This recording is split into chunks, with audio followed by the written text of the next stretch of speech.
welcome everyone to X Tales, the podcast where I take a deep dive into the fascinating world of X-Men comics.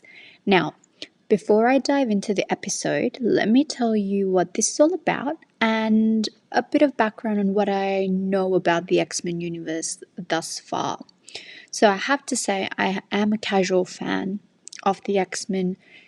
Growing up, I got to see most of the live action movies, and I've seen a few of the animated series as well. Actually, they are X-Men Evolution and the Wolverine and the X-Men.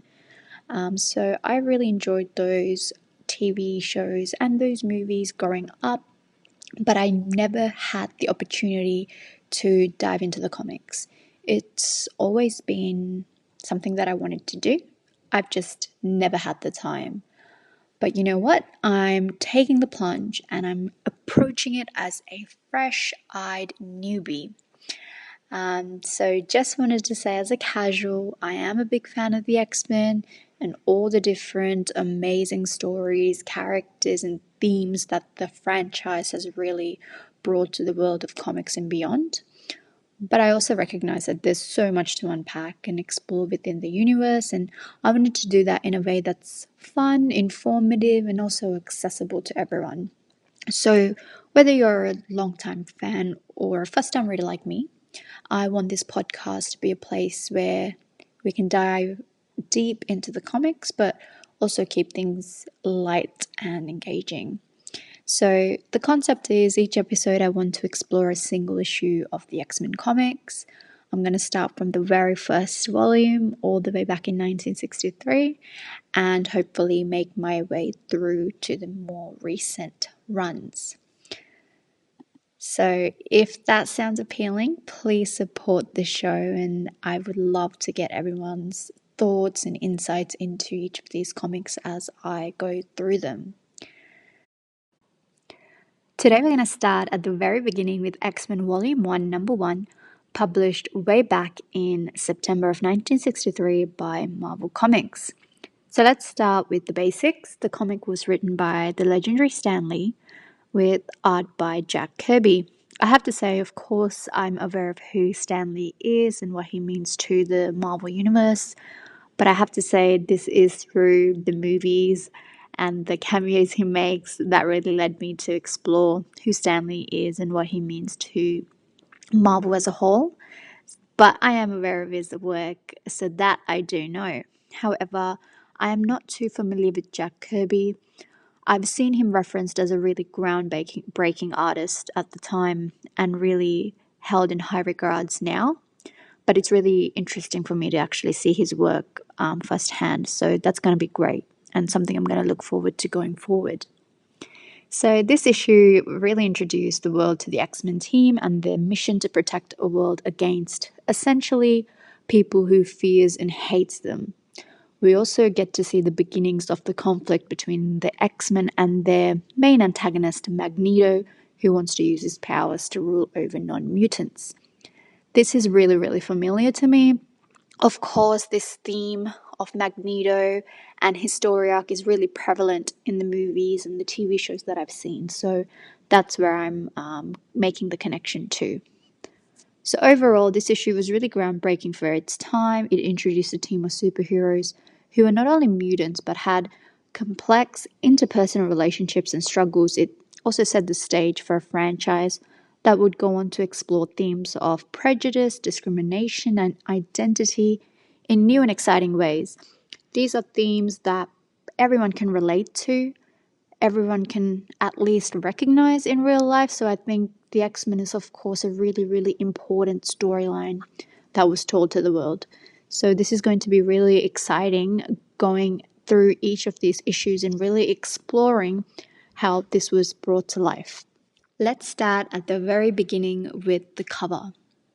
The cover was drawn by Jack Kirby and it features all of the original X-Men team in their classic action poses, going head to head with, of course, Magneto. Now, one interesting thing is that the cover doesn't actually feature Professor Charles, even though he essentially is the centerpiece to the whole overall story within this first comic. Instead, the focus is solely on this young, dynamic team. And I actually think this is a really smart choice made by the creative team because it's really emphasizing this new and exciting force in the superhero world that they are introducing within this issue. Another thing I noticed in the cover was the text that said, in the sensational style of Fantastic Four. Now, I had to do a little bit of research on this, but I found out that this was a really savvy bit of marketing on the part of Marvel Comics because they were looking to boost the visibility of their X-Men series by associating with this already successful Fantastic Four franchise. It's a clever bit of cross promotion that really helped establish, I think, the X-Men as a new and exciting addition to the Marvel universe. Another thing that I noticed is Magneto and the introduction to Magneto. Essentially, they refer to him as the Earth's most powerful villain. And that's, of course, a theme that continues throughout decades. Overall, I think the cover does a really good job of introducing the audience with who exactly we are exploring within the issue. Now, let's have a look at what's actually inside the particular issue. Before I go into the deep dive of the comic and also share my thoughts on it, something I want to do going forward is keep a track of each of the new mutants that we are introduced to. I'm going to call it Mutant Watch just to keep it a little bit light. So, in this issue, we've been introduced to 7 new mutants. Of course, they are Professor X, Jean Grey, who's curiously introduced as Marvel Girl, Iceman or Bobby Drake, Cyclops, who's referred to as Slim Summers in the issue, that I did not know, Beast, who is of course Hank McCoy, Angel, who is Warren Worthington III, and of course Magneto. Having established the characters that was introduced in this first issue, I want to talk a little bit about the content or the storyline. From the very first page, the issue sets the tone for the series by introducing us to Professor Charles Xavier. He is presented to us as this mutant with telepathic powers who is dedicated to helping other mutants like him. And immediately the story sets up Professor X as the founder of the X-Men, like we all know. It's through the interactions with Professor X we actually learn that mutants are humans who possesses these extraordinary powers and which often manifests during adolescence. So he goes on to express his belief that mutants can be a force for good in the world and that his mission is to help them control and use their powers for the better. This storyline is obviously very, very familiar. It was the main theme throughout the X-Men movies, particularly the first 102. So this storyline tracks with what I know of the universe so far. The issue then goes on to introduce us to the 5 original X-Men that I've just previously mentioned. We actually get to see a little training session which was used to introduce the characters, and while the story didn't spend a lot of time to really flesh out their personalities, I do think that they did a good job of establishing some key personality traits for some of the characters, like Scott, who's known as Slim here, as being the leader and a bit of a square. They set up Bobby as this prankster and Warren as this very charming and cocky playboy. They do establish Bobby as the youngest, so that matches up with the goofy personality that they've given him. Another interesting thing to note here is that Charles or Professor Xavier mentions that he may be the first ever mutant. I don't think that idea is continued into the future storylines that they set up, so I'll be interested to see how this changes the idea that Charles X might be the first ever mutant. Another thing to note about this particular training session was that the danger room wasn't introduced, so it was simply referred to as the training room. So I think we can say that the danger room is something that came a little bit after. So after we meet the X-Men, we are introduced to their arch nemesis, Magneto, who is a powerful mutant that's determined to conquer the world and subjugate non-mutants. Now, in this storyline, Magneto's plan is to launch missiles at United States, and it sets the stage for the X-Men's first battle and also serves as the climax of this particular issue. The X-Men are tasked with stopping Magneto's plan, and they set out to stop him in his, not his secret lair, they actually set out to stop him in Cape Citadel, where they have the big showdown.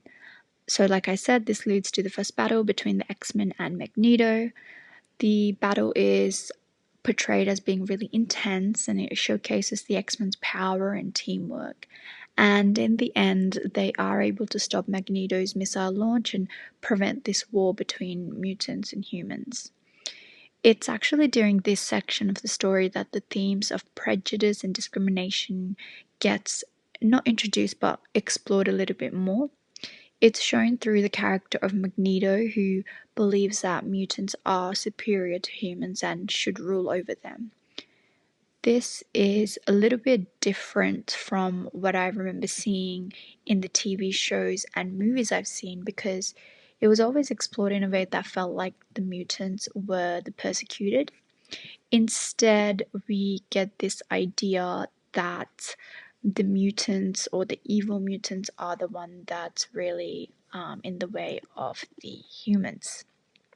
I'm sure this will change with future additions to what we know today.